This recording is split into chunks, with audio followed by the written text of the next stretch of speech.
Olha só, gente, todos os dias em que a gente discutiu aqui o julgamento do golpe aqui no Central, a gente recebeu mensagens perguntando sobre eventuais semelhanças entre Sérgio Moro e Alexandre de Moraes e entre a condução da Lava Jato e esse processo de agora. E aqui no meio, todas as perguntas são legítimas e a gente fez essa pergunta para todos os juristas que nós ouvimos aqui. E a resposta de todos eles foi sempre muito parecida. São casos e posturas diferentes mesmo que caibam críticas eventuais a Alexandre de Moraes. Mas claro que é interessante para a defesa de Bolsonaro dizer que a PGR está ali operando em conluio com o STF, né? Mesmo quando a PGR faz o que havia para ser feito, que é arquivar uma denúncia baseada apenas numa delação. Não, Pedro? Eu acho que aquele tipo de situação, sabe, Luísa, no qual não tem nenhum tipo de dúvida. A questão é a seguinte: existe a tese, é uma tese, tá certo, de que uma denúncia de que num determinado momento o Bolsonaro não queria se vacinar, mas precisava do visto, daquela coisa, daquele registro de que tinha se vacinado, e mandou que o Mauro Cid arranjaram na Baixada Fluminense, aqui no Rio de Janeiro, um jeito para alguém dizer que ele tomou a vacina que ele não tomou. Que ele precisava para viajar, né? Que ele precisava para viajar, se não me engano, era para ter o visto para os Estados Unidos durante o governo de Joe Biden. Pois bem, de fato, tem a anotação na carteira de vacinação dele de que ele tomou uma vacina que ele não tomou. Nós sabemos disso. E entrou no registro do Ministério da Saúde também. E entrou no registro do Ministério da Saúde também. Mas qual o problema aqui? A questão é um pouco similar com a questão do triplex do Guarujá e do sítio de Atibaia do presidente Lula. Porque o que a turma da Lava Jato dizia ali a respeito do sítio de Atibaia e do triplex do Guarujá? Olha, isso aqui são presentes que o presidente Lula ganhou como suborno, derivados do tipo de corrupção que estava acontecendo na Petrobras. Os indícios de que o sítio de Atibaia, ele de alguma forma ganhou e usava o sítio, são altíssimos. Os indícios no triplex do Guarujá são bastante mais baixos. Qual o problema? Não existe nenhum tipo de relação que comprove uma relação entre a corrupção que aconteceu na Petrobras e o fato do presidente ter ganhado isso. Não tem o elo. Não existe um papel que mostra, olha, daqui vem para cá. Esses presentes aqui, ele ganhou porque ele prestou este favor aqui. Você não tem essas provas. E no momento que você não tem essas provas, você não tem como fazer uma condenação. No fim das contas, a questão aqui é evidente. Existe o crime da falsificação do documento de vacinação? Existe. É um crime menor, mas existe esse crime. O problema é que não existe um elo que comprove que houve uma ordem do presidente Bolsonaro, do então presidente Bolsonaro, para que esse crime acontecesse, para que esse crime fosse efetivado. Então, é importante dizer que seria fácil de deduzir, mas a justiça não se baseia em deduções. É exatamente isso. É exatamente isso. Então, corretamente, o Procurador-Geral da República, Paulo Gonet, se virou, já estava confundindo com o Janot, tá vendo? Tantos anos falando do Janot.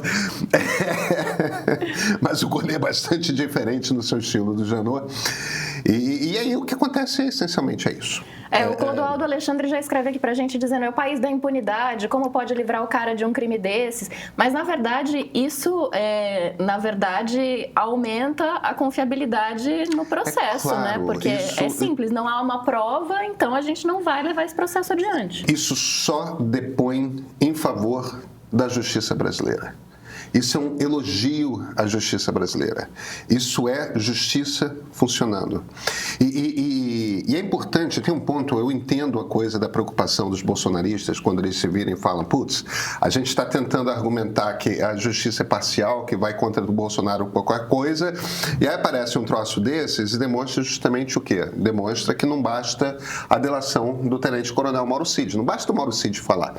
Aquilo que ele fala precisa ser corroborado de outras formas. Que era uma crítica muito presente na Lava Jato, né? Condenação com base em delação. Que era uma crítica extremamente presente na Lava Jato. Flávia Tavares, Caru Evangelista, como é que vocês estão vendo essa situação? Primeiro, não estou vendo nada além desse escudo aqui maravilhoso. Vai, Corinthians! Vai, Corinthians! Saudações Parabéns! corintianas! Saudações corintianas, Flávia! A todos que nos assistem. Assim, 6 anos depois, grito fora da garganta, um beijo especial pro Memphis Depay. Um beijo, meu querido, você é um querido, Fio, que bom que é te ter no nosso time. Isso posto. Aliás, Xandão é corintiano. Aproveitando, deve estar feliz. Hoje seria um bom dia para a galera botar um recurso. Presidente ali no Lula corintianíssimo também. Exatamente. Porque você sabe que tem um estudo a ser feito do rigor de Alexandre de Moraes pós-derrotas do Corinthians. Fica a dica aí para os estudiosos do mundo jurídico. Mas... Para além do corintianismo de nosso Xandão e tudo mais, eu acho que... eu vou logo passar para a Carol essa bola, mas eu acho que tem... A gente vem discutindo aqui a semana inteira com juristas os detalhes técnicos disso tudo.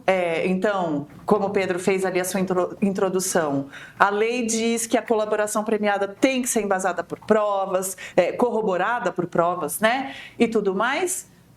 Seguindo isso, esse princípio básico que não foi necessariamente seguido à risca justamente na Lava Jato, Gonê derruba essa denúncia. Muito bem, como você é a nossa colunista cientista política, eu gostaria de te convidar a fazer a tradução das percepções políticas desses movimentos. A gente está falando de... os bolsonaristas já interpretaram isso como, tá vendo? É um jogo jogado já, as cartas marcadas, um tá falando com o outro e tal. É o papel deles tentar emplacar qualquer narrativa que torne Bolsonaro vítima mais uma vez, perseguido e tal. Mas para além do grupo bolsonarista... E a percepção pública, a percepção do eleitor, como é que você acha como é que vai ser o acompanhamento desse julgamento? Como é que você acha que as pessoas vão estar ligadas ou não? Vão ler cada um desses movimentos? Tem 2 pontos da discussão política que de alguma forma as decisões agora estão tentando endereçar, ou esses movimentos, né? O primeiro é esse... Enfim, como bem enfatizou o Pedro e a Luísa, corretamente a justiça sendo correta nesse momento, onde dá para afirmar dá, onde não dá, não dá. Uhum. E que é o argumento do campo bolsonarista, mas não só da sociedade, que pode colar de uma ampla perseguição política. Se a gente olhar o movimento do Eduardo Bolsonaro, tentando fora do Brasil colar essa imagem de perseguição política no Brasil, tentando mostrar que o Brasil tem alguma espécie de identificação com a Venezuela na perseguição política a Bolsonaro. O próprio Bolsonaro posso chamar aquilo de entrevista, no ao vivo, que ele faz ali, logo depois da decisão da primeira turma. Ele fica perdido muitos minutos ali falando da Venezuela, justamente para colar um pouco essa mensagem. Então, é a da perseguição política, e que a gente poderia argumentar de diversas formas, a começar pelo Eduardo Bolsonaro. A narrativa que o Eduardo Bolsonaro tenta emplacar logo imediatamente na forma internacional é logo depois que acontece uma manifestação pública em Copacabana, com muitas pessoas ou poucas pessoas, mais pessoas esperadas ou menos. De qualquer forma, é ali um país que tem uma liberdade política para que o campo bolsonarista possa se manifestar, ir às ruas, defender... Sem qualquer repressão policial. Sem qualquer repressão policial. Então, por um lado, da perseguição política, que eu não vejo, acompanhando as redes, além do campo bolsonarista, eu não vejo muita adesão ainda, pelo menos, ao que tem de informação até agora, a essa tese da perseguição política, a não ser ou deputados ou base bolsonarista, seja política, seja social, religiosa, aderindo a esse discurso da perseguição política. E o outro ponto é o das penas altíssimas da assimetria e da imparcialidade nas penas dos já condenados no 8 de janeiro, né? São 500 pessoas. Perto disso. Perto disso. E as altas penas para alguns réus aí já emblemáticos. Esse é um outro ponto que vocês falaram aqui ao longo da semana. Alguns votos, inclusive, na primeira turma dos ministros do STF já apontam para sinalizações de revisão dessas penas. Do fluxo em particular. Então, é um outro ponto aí que o campo bolsonarista, mas tenta furar um pouco essa bolha na discussão política de que aí teria uma perseguição e teria uma condenação implacável e excessiva a quem está no outro campo ideológico político tentando defender o seu grupo político, né? Então, acho que esse é um outro ponto que pode ter repercussão e, sinceramente, acompanhando... Porque eu tenho feito um exercício, para quem está nos ouvindo, de tentar acompanhar a base bolsonarista, aí as suas diversas facetas, né? Apoios de algumas figuras das Forças Armadas, apoios do campo político, apoios do campo religioso, obviamente a partir das redes sociais, do que é público digitalmente, desde eu já falei aqui algumas vezes, desde lá do 7 de setembro, quando Bolsonaro ainda era presidente, do último 7 de setembro, onde foi bastante emblemática a defesa do Bolsonaro e quase um comício eleitoral no 7 de setembro. Eu acompanho um pouco as figuras que estavam ali no palanque com Bolsonaro naquele momento e de que forma essas figuras seguiram ou não no palanque depois nas diversas manifestações do campo bolsonarista nas ruas. Seja o pedido de anistia o ano passado, que a gente já falou aqui também que é distinto do que de ir às ruas agora pedir anistia com base nas provas e em tudo que veio à luz e veio à tona. E eu só tenho visto declínio, ou seja, mais silêncio, se a gente comparar o 7 de setembro de 22, da chamada, por exemplo, pelas manifestações agora do 6 de abril, mais silêncios de pessoas emblemáticas que já estavam naquele momento e argumentos não muito novos, além desses que a gente está trazendo aqui. Nada muito... emblemático ou que furasse alguma bolha em termos de comunicação aí com a base bolsonarista. Agora, se mantém apoio, seja da base política, seja da base religiosa, tanto para a chamada de manifestação, a última que aconteceu em Copacabana, como agora do 6 de abril, mas um pouco com os mesmos discursos. Exato. E aí eu vou jogar de volta para o Rio também, para a gente fazer aqui nossa bancada dupla, mas me chamou muita atenção nessa convocação da manifestação do 6 de abril, o Bolsonaro postou ontem em suas redes um daqueles compilados, né, com várias personalidades do campo bolsonarista fazendo a convocatória. A sua própria é ainda, e naturalmente, muito focada em anistia, na figura da Débora Rodrigues, a cabeleireira que, além de participar da manifestação, pichou a Estátua da Justiça com o batom. Aí vem em seguida o Silas Malafaia, que é um dos fiadores mais fiéis, né, nesse processo desde sempre, né, no bolsonarismo.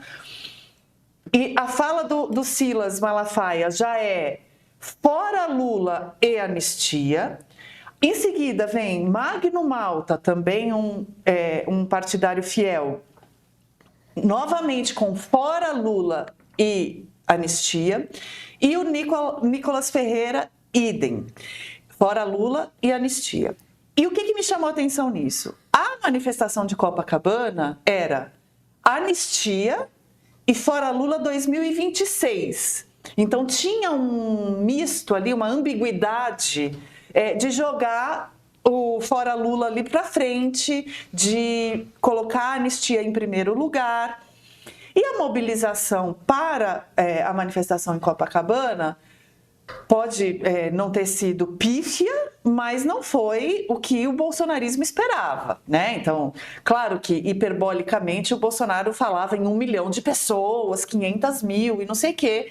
E tudo indica que não passou de 30 mil, né? O estudo da USP fala em 18 mil, o Poder Data do Poder 360 fala em 26, E aí a PM do Rio fala em 400 mil, né? Mas, por falar em hipérbole, enfim.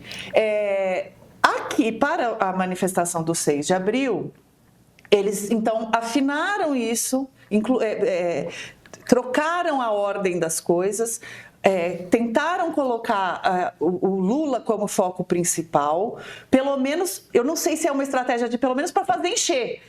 E aí, lá, focar no discurso da anistia e fazer parecer que a pauta da anistia é a que tem esse grau de adesão. Me parece que essa é uma das estratégias. E só antes de eu te passar aí, eu quero te ouvir sobre isso e depois mandar para o Rio. De qualquer forma, me parece que em São Paulo, o próprio Tarcísio de Freitas, mas não só, a própria população paulista tem uma adesão mais, não sei se é automática, mas mais natural a esse tipo de convocação, porque é um dos estados, é muito mais antilulista do que o Rio de Janeiro. Eu queria te ouvir sobre isso. À luz, acho que um pouco esse ponto, à luz do Bolsonaro praticamente na porta de uma condenação, é o que mostram todas as análises dos juristas essa semana, com base no que foi apresentado pela acusação, né? Feita todas essas ressalvas, se mantém as provas e os argumentos apresentados pela acusação neste estágio, a chance de condenação é muito alta. O 6 de abril já é sobre as eleições de 2026. O 6 de abril já é político. As sinalizações do Tarcísio, a mobilização do Tarcísio pelo interior do Estado para levar pessoas na manifestação, já não estamos mais falando sobre a condenação do Bolsonaro ou não. Já é uma manifestação, me parece, de potencial eleitoral. Já é uma manifestação sobre capacidade política. E tanto as sinalizações do Tarcísio, como essa talvez mudança de pauta, que seria uma inversão de pauta, é preciso que o campo bolsonarista politicamente mobilizado mude a conversa para a questão mais política eleitoral do que apenas a condenação do Bolsonaro. Mas, ao mesmo tempo, que fique colada a pauta da anistia. Sempre. Para que, no caso de Tarcísio se eleger, de ser o candidato e se eleger, ele tem a justificativa do apoio popular para anistiar o Bolsonaro e outros condenados ali na frente. Eu não sei nem se necessariamente aqui já é a escolha de quem será o candidato desse campo. Eu não sei o que o Pedro e Luísa acham. Mas é basicamente mostrar a capacidade eleitoral e o poderio eleitoral e de mobilização política. Seja o nosso candidato o Tarcísio, que é o que está se propondo agora a dizer, sou eu, hein? Olha só, eu estou mobilizando, eu estou aqui, eu estou na rua, eu sigo fiel a este campo. Seja ele ou não no final, a pauta é essa. E você, Pedro, o que você acha dessa manifestação, dessa inversão de slogans e desse movimento do Tarcísio de fazer encher a Paulista? Bem, neste momento, Gilberto Kassab e Valdemar Costa Neto gostariam de ver Tarcísio de Freitas como candidato da oposição à presidência da República. E isso bota, evidentemente, o Tarcísio à frente do Caiado, à frente do Ratinho, à frente do Zema. Porque ele é do Republicanos, ele não é nem do PL, nem do PSD, PL presidido pelo Valdemar, PSD presidido pelo Kassab. O Republicanos é um partido menor, mas com apoio do PL e do PSD, que são dois dos maiores partidos de direita do Brasil. O PSD é aquela coisa bem no meio do caminho, né? Tem de tudo ali, tem de gente, o PSD do Nordeste é lulista, o PSD do Sul é bolsonarista e no fim das contas, isso é exatamente o comportamento do PSD antigo, ali de 46 a 64. É aquele partido que se encaixa. É o que a gente viu o PMDB na Nova República fazendo o tempo todo. Ele se encaixa, não importa quem esteja no poder. Então, eu hoje botaria minhas fichas no Tarcísio como candidato à presidência da República, e eu já falei isso essa semana. Pela leitura da turma de pesquisas, como a eleição deve ser vencida pela oposição, salvo uma mudança de conjuntura grande, preparem-se para a presidência Tarcísio de Freitas. É um cenário que se abre aí na frente, seria o cenário mais provável. Não é o meu cenário favorito, mas é o que a conjuntura nesse momento a 1 ano e meio da eleição, a 1 ano e 7 meses, 8 meses da eleição, se apresenta. Faz todo sentido, Flávio, eu concordo inteiramente quando você faz essa observação de que como que o Fora Lula é importante nessa convocação do Tarcísio. E é importante a gente ler direito o que está acontecendo aqui. Eles disfarçaram aqui no Rio de Janeiro, na manifestação do Rio, o tal Fora Lula 2026 e botaram bem na frente a anistia. A manifestação foi um fiasco completo.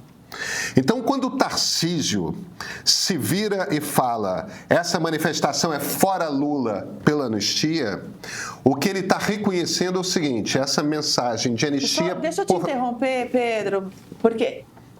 Pode falar. Não, é só porque eu não vi o Tarcísio falando isso, tá? Só para em nome da precisão da informação. Eu não Obrigado. vi o Tarcísio articulando isso dessa forma.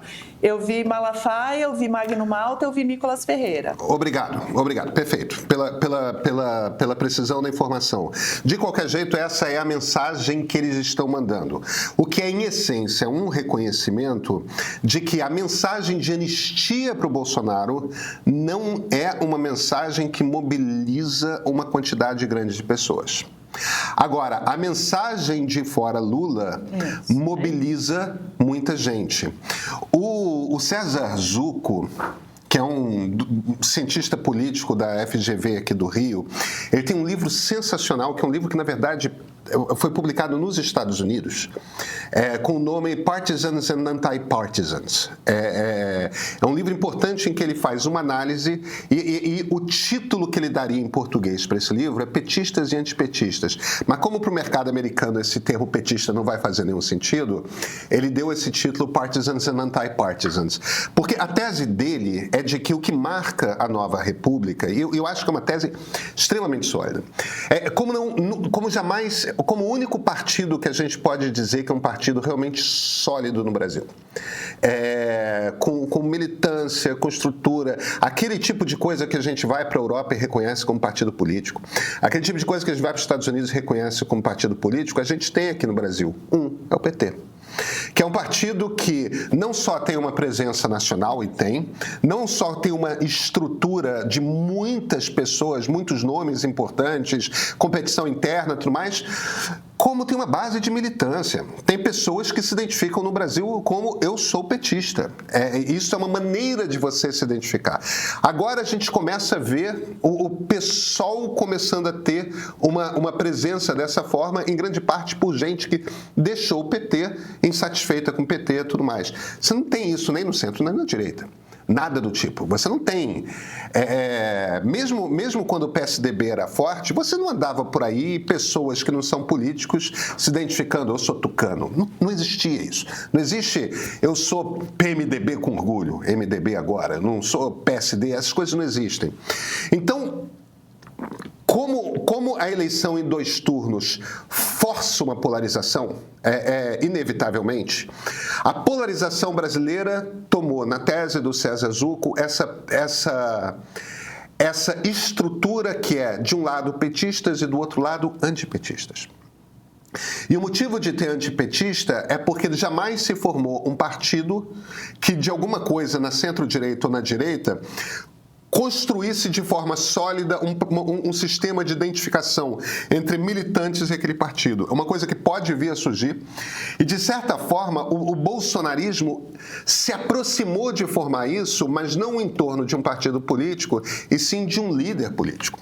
Por isso que a gente chama ele de bolsonarismo. Ainda assim, até por conta do radicalismo do Bolsonaro, não é todo antipetista que é bolsonarista. Antipetistas podem até votar no Bolsonaro, mas não necessariamente reconhecendo ele como líder. Então, o que eu estou dizendo, na verdade, é o seguinte: o bolsonarismo, quando a gente fala de pessoas que batem no peito e dizem Jair Bolsonaro é meu líder político, o bolsonarismo é um subconjunto de uma coisa maior que o antipetismo. O antipetismo em São Paulo, principalmente no interior de São Paulo, no centro-oeste, no sul, é muito forte.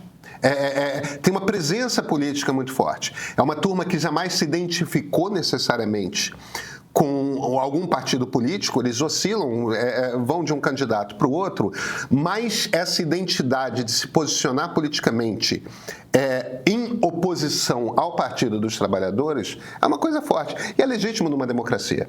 No fim das contas, me parece que o que está acontecendo é essa liderança bolsonarista percebendo que a coisa que chama as pessoas para a rua é o antipetismo, não é a anistia pro-Bolsonaro. Eu só queria botar um complicador aí. O que as pesquisas estão começando a mostrar é que existe uma crescente percepção, isso é o que eu tenho falado essa semana, eu acho que é um alerta importante para as pessoas botarem na cabeça e compreenderem a circunstância que a gente está vivendo. Existe uma crescente percepção dentro da sociedade brasileira, sim, principalmente entre antipetistas, mas não apenas entre antipetistas rábicos, existe uma crescente percepção de que as penas impostas à turba do 8 de janeiro estão exageradas e isso pode vir a fortalecer o discurso de anistia. O brasileiro, mesmo o brasileiro que não gosta do PT, não está se mobilizando por anistia para o Bolsonaro. Mas a mobilização pela anistia da turma do 8 de janeiro pode crescer e tem crescido de pesquisa a pesquisa. Essas são coisas diferentes, porque quando as pessoas vão para a rua e percebem, para ver uma manifestação do Bolsonaro, elas entendem aquilo não como Bolsonaro pedindo anistia para a raia miúda. As pessoas entendem perfeitamente que o Bolsonaro está pedindo anistia para ele e para os generais. Isto não tem sido capaz de mobilizar gente como o anti-Lula consegue mobilizar.